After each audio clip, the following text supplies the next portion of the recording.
Você quer apoiar o nosso canal e nos ajudar a produzir mais conteúdo para você? É simples. Basta você acessar o link da lojinha na descrição sempre que precisar comprar algum produto. Com este simples gesto, você estará nos ajudando muito.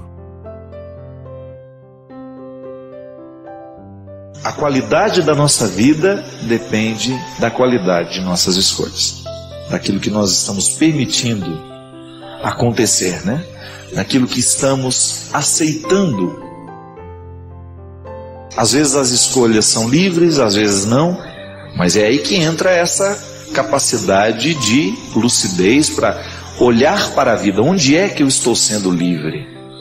Engraçado, minha gente, muitas vezes a nossa liberdade precisa ser libertada também.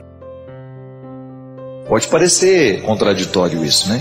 Como é que eu faço a minha liberdade ser livre? Porque eu sou livre. Eu tenho a possibilidade de colocar essa imagem aqui, de ir ali, de fazer isso, de fazer aquilo. Claro, você vai ampliando o conceito de liberdade. Vai chegar um momento que você vai ter limites. Eu não posso chegar aqui e bater esse microfone na cabeça do Christian, por mais que eu sinta vontade. Às vezes. Não hoje. Você está bonzinho ultimamente. Brincadeira. Mas eu tenho limites, né? O outro, o Emmanuel Levinas, um filósofo judeu que tem uma reflexão belíssima sobre o humanismo do outro homem, né? Ele diz que o outro é sempre epifania, manifestação que nunca pode ser esgotada. Então Levinas vai dizer que o ser humano é o totalmente outro. Por mais que eu tente, eu vou ter sempre o limite, porque ele é um mistério. Então eu tenho a minha liberdade, ela tem esses limites. Mas eu sou um homem livre. Eu, no contato com o outro, eu vou ter essa consciência de que o outro é o totalmente outro. Eu não tenho o direito de, em muitos aspectos da vida do outro, eu não tenho o direito de interferir. Mas a gente vai sendo livre, a gente vai tomando consciência dessa liberdade e a gente vai agindo sobre ela. Porque muitas vezes, quando eu acho que estou sendo livre, na verdade eu estou sendo prisioneiro de mim mesmo. Isso é estranho. Nem sempre eu consigo compreender quando é que, achando que estava sendo livre, eu estava me prendendo. Só a vida às vezes. Às vezes a experiência do distanciamento, né, que é uma boa regra para a gente compreender o outro e a nós mesmos, é você tomar uma certa distância. O tempo ajuda isso. Quando você olha para o passado e fala, meu Deus do céu, eu achava que eu estava sendo livre naquela hora, mas na verdade eu estava me acorrentando. Muitas pessoas percebem isso no momento que analisam os relacionamentos que assumiu. Quando livremente trouxe aquela pessoa para a sua vida e depois descobriu que, ao agir com liberdade e trazer aquela pessoa, ela na verdade estava se amarrando, estava cerceando a própria liberdade. Aí a teologia nos ensina, a antropologia teológica nos ensina, que há uma liberdade que é a mais profunda que nós podemos observar na vida humana, que é dom de Deus na nossa vida, que precisa ser libertada. Eu sou livre, mas preciso libertar essa minha liberdade de tudo aquilo que a condiciona. E é por isso que, se você vai mergulhar no mistério dos evangelhos, você vai encontrar sempre Jesus ensinando a ser livre, a libertar a liberdade. São Paulo fala disso com muita mestria na carta aos Gálatas. A carta aos Gálatas, para mim, é o texto mais bonito da Sagrada Escritura. Ela fala do início ao fim de tudo isso que nós estamos falando agora, da beleza da liberdade que a vida cristã propõe. Mas nós não estamos falando de liberdade, eu quero ir ali, eu vou. Não. É o coração ser livre, estar acima da lei. Porque só pode respeitar verdadeiramente a lei aquele coração que está acima dela. Isto é, ela não me prende, ela apenas me proporciona ser livre. Isso é uma ética muito elaborada, né? O cristianismo, eu gosto de dizer isso, é uma ética muito elaborada. Engana-se aquele que pensa que o cristianismo é simples. É até uma proposta de simplicidade, de leveza, né? Mas é muito sofisticado pensar do ponto de vista cristão.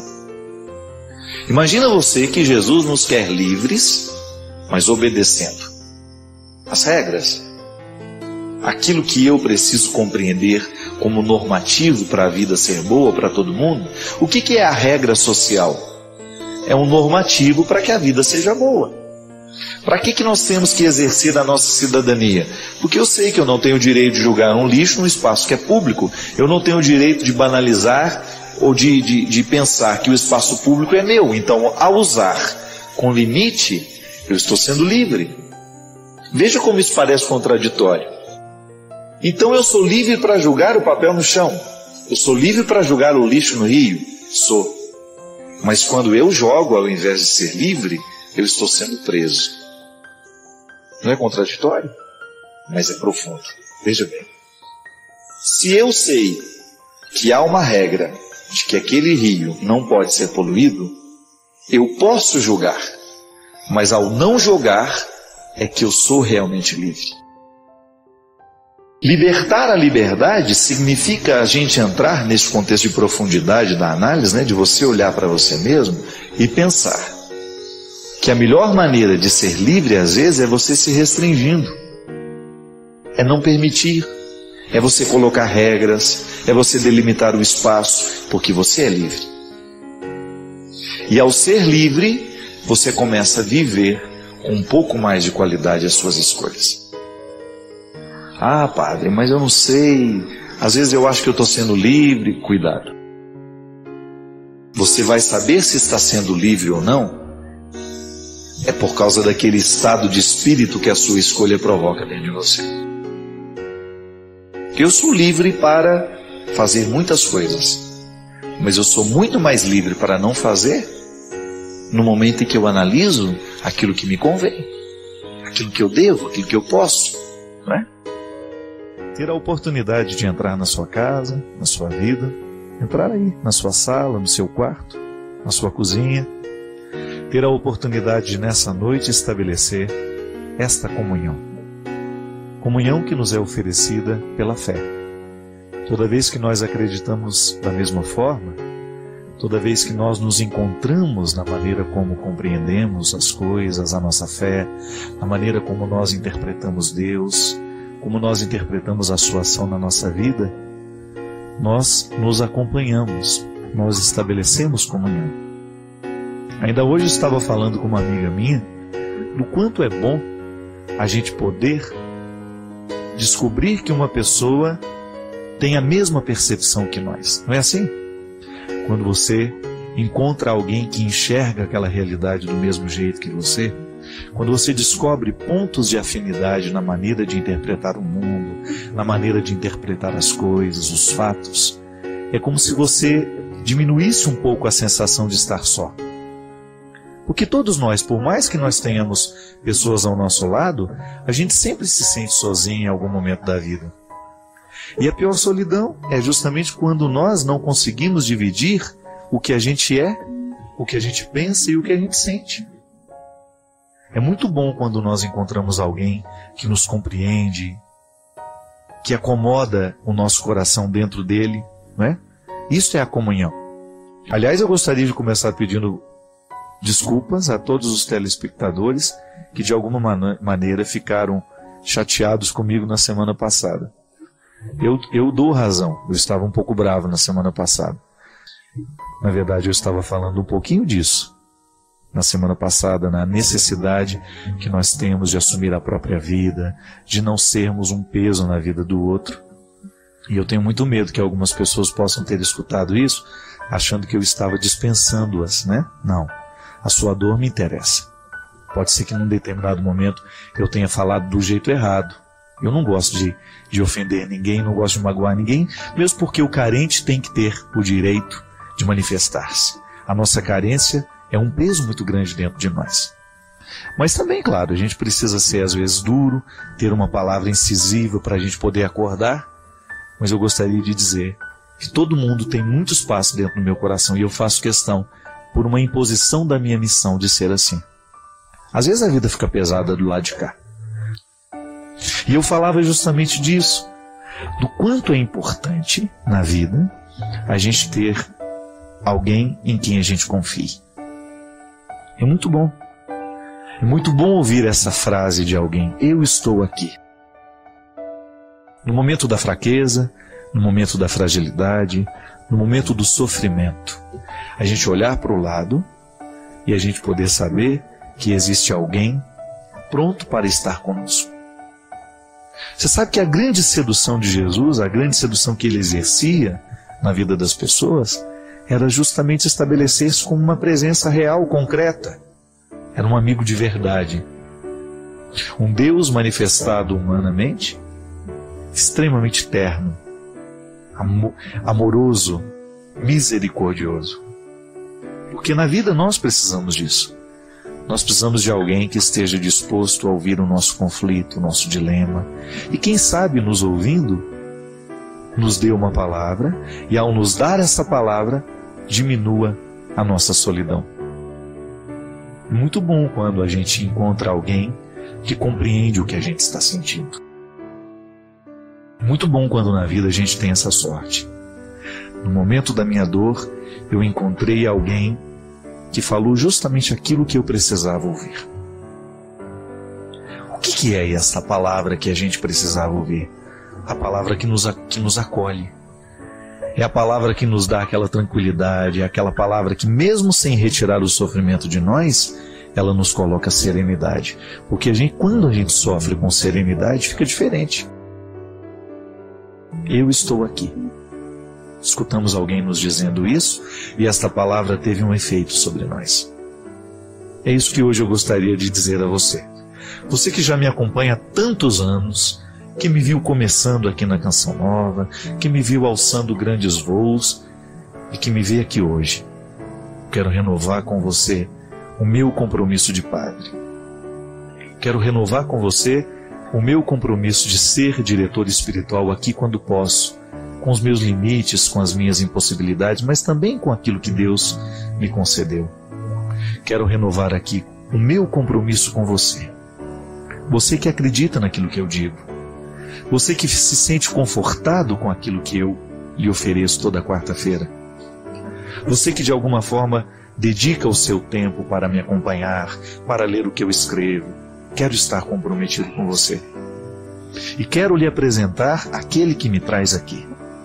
O coração de Jesus, para que você nele possa mergulhar, para que você possa conhecê-lo e saber que este Senhor, que este Deus, que esta misericórdia está sempre à sua disposição, para que você nela possa mergulhar e nela você possa se tornar ainda melhor.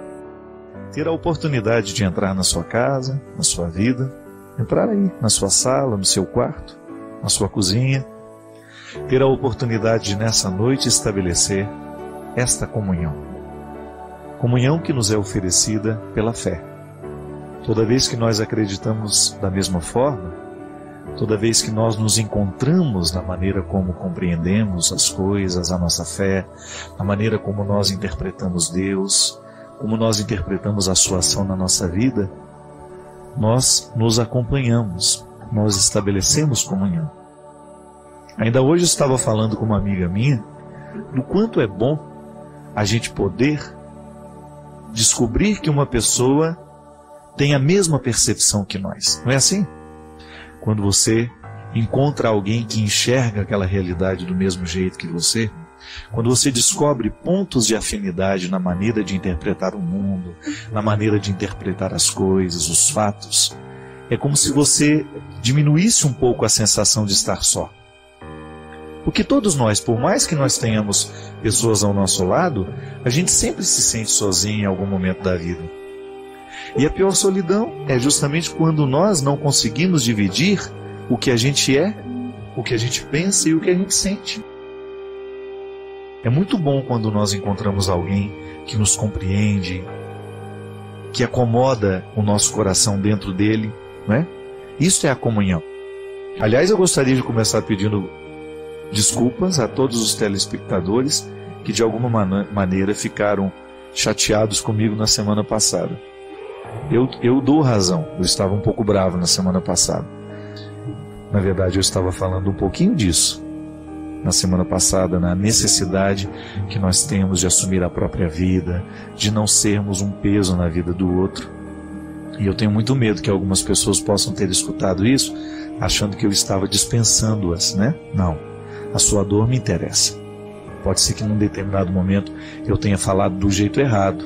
Eu não gosto de ofender ninguém, não gosto de magoar ninguém, mesmo porque o carente tem que ter o direito de manifestar-se. A nossa carência é um peso muito grande dentro de nós.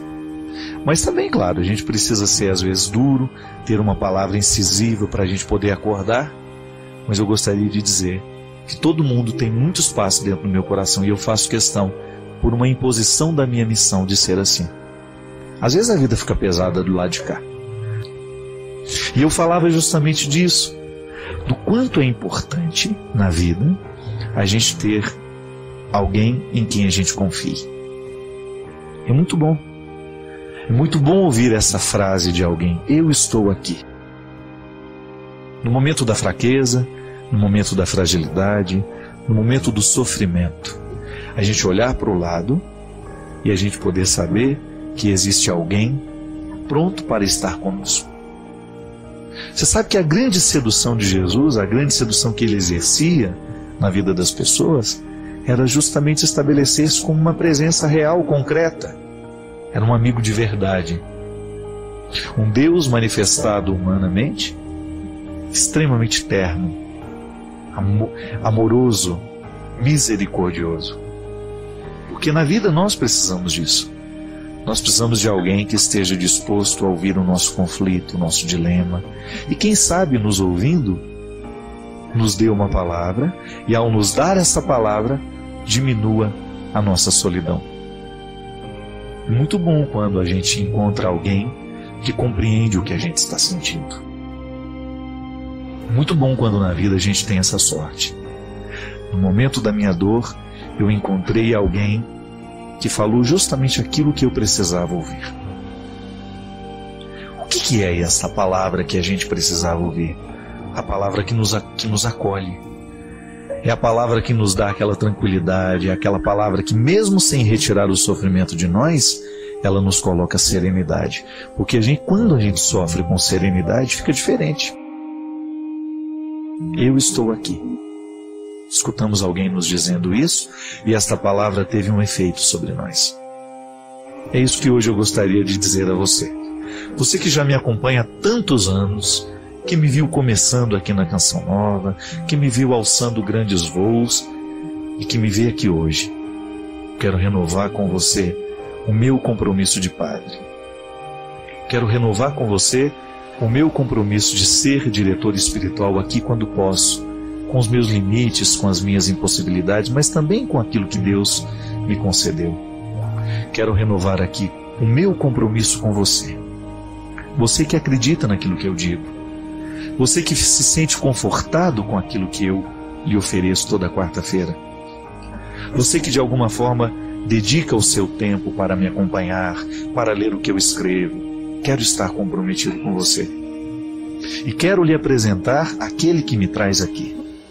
O coração de Jesus, para que você nele possa mergulhar, para que você possa conhecê-lo e saber que este Senhor, que este Deus, que esta misericórdia está sempre à sua disposição, para que você nela possa mergulhar e nela você possa se tornar ainda melhor. Deus nos trouxe aqui, minha gente, com um propósito. Nós não podemos desapontá-lo. Às vezes eu fico pensando que se tem uma coisa que na vida a gente compreende errado, é a alegria. Já observou como nós somos rasos na compreensão da alegria? Quando você escuta a palavra alegria, o que é que vem ao seu coração? Qual é a primeira imagem que vem à sua cabeça quando você escuta a palavra alegria? Com a boca cheia de dentes, sorrindo, né? ou alguém contando uma piada, um circo, né? A nossa compreensão do que nós chamamos alegria é muitas vezes rasa. Ela passa muitas vezes pelos signos, né, pelos sinais mais externos do que significa ser alegre. A alegria não pode ser na nossa vida apenas um fator externo. É uma realidade humana que nos toca todos os dias, ou porque nós sentimos, ou porque nós estamos vendo alguém sentir, ou porque nós desejaríamos sentir, ou porque nos é ausente. O que é a alegria? O que é este sentimento ou essa atitude que faz com que a gente seja capaz de encarar a vida, de encarar o nosso dia, de levantar todos os dias e dar um jeito na existência e organizar aquilo que faz parte da nossa vida, mesmo que nós tenhamos problemas, mesmo que nós tenhamos dificuldade. Alegria nós identificamos no momento em que o rosto demonstra. É a primeira notícia que nós podemos ter de uma pessoa alegre, é quando você olha para ela e percebe o sorriso. É uma maneira superficial de analisar a alegria, mas está aí, é um sinal que pode nos indicar alegria ou não. Alegrai-vos na esperança. Como assim? Como é que eu posso fazer brotar a alegria a partir da esperança? Aí você tem um compromisso implícito e que nós queremos explicitar agora. Só tem direito de sorrir aquele que verdadeiramente preparou as razões para o sorriso. A esperança é comprometedora, porque eu digo que espero, eu tenho que demonstrar nas minhas atitudes, eu tenho que fazer da minha vida um contexto de ações, para que a minha esperança não seja em vão, não seja vã, não seja em vão. Nós muitas vezes queremos a alegria, nós queremos a felicidade na nossa vida, nós queremos a realização, mas nós não queremos o compromisso da esperança. Esperança não é cruzar os braços e esperar que as coisas aconteçam, é uma expectativa que nos coloca num processo de ação. Isso é concreto, isso é cidadania. Vejam bem, as catástrofes que nós estamos vivendo nos dias de hoje, cada dia é uma coisa que acontece, minha gente. Muda a notícia, mas o sofrimento continua lá. São muitos os lugares em que a dor humana está acontecendo. Aí diante da tragédia, o que nós podemos fazer?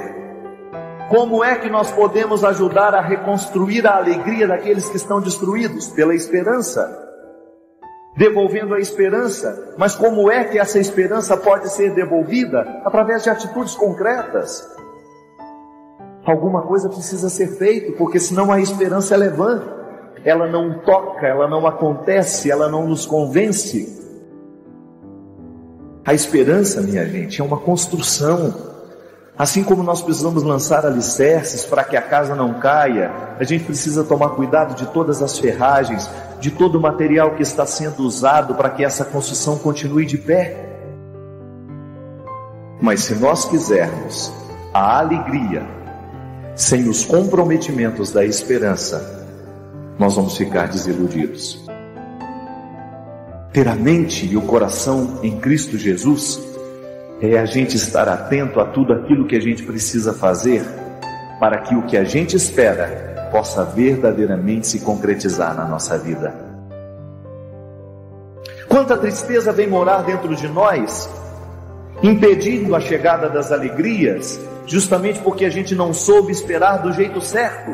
A gente esperou de braços cruzados. A nossa petição, a nossa oração, tudo aquilo que nós pedimos a Deus, precisa estar aqui, conjugada na história, a partir de ações. Eu peço a Deus que me conceda a sua graça, que nunca é cessada, mas eu tenho que fazer a minha parte nessa história. É a minha luta, é a sua luta. Quando alguém nos mostra uma realidade ruim, mas não nos propõe uma solução, isso vira um inferno na nossa vida. Mas quando alguém nos aponta uma fragilidade do nosso comportamento, do nosso jeito de ser, e nos coloca numa perspectiva de que alguma coisa pode ser feita, aí nós estamos diante do céu. Nós temos o direito de esperar pela alegria, sim, porque a gente não parou de lutar. Não parou de lutar. Esse é o segredo dos campeões. Esse é o segredo daqueles que ultrapassam o primeiro lugar. Eles não param de lutar, eles não desistem. A alegria vai embora da nossa vida porque nos falta o compromisso com a esperança. Nós vamos deixando de fazer a nossa parte. Nós vamos abrindo mão das responsabilidades que são nossas, que ninguém pode fazer por nós. Nós não vamos buscando a alegria nossa de cada dia. Nós não vamos construindo, a partir do nosso esforço, da nossa luta, a parte que só nós podemos realizar dentro do nosso processo, minha gente. Nós não podemos mais continuar abrindo mão daquilo que só nós podemos fazer. Eu falo daquela satisfação que você tem de deitar a cabeça no seu travesseiro todas as noites e você saber que você combateu o bom combate. Você foi o ser humano que você poderia ter sido. Você não deixou de fora nenhum aspecto importante. Você não abriu mão de construir a esperança que lhe dará direito ao sorriso mais tarde. A gente sabe que toda vez que a gente se dispõe a crescer, nós vamos ter que esbarrar nos nossos limites. Todos nós, se queremos crescer como pessoas, nós vamos esbarrar em alguns obstáculos que são naturais. Se você quer crescer como profissional, você vai esbarrar nos seus limites de inteligência, de aptidão.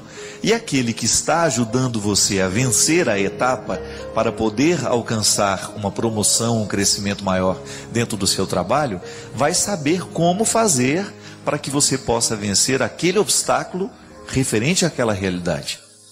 Não é assim? É para isso que a gente faz cursos, é para isso que a gente estuda, para a gente poder alcançar as metas que a gente tem.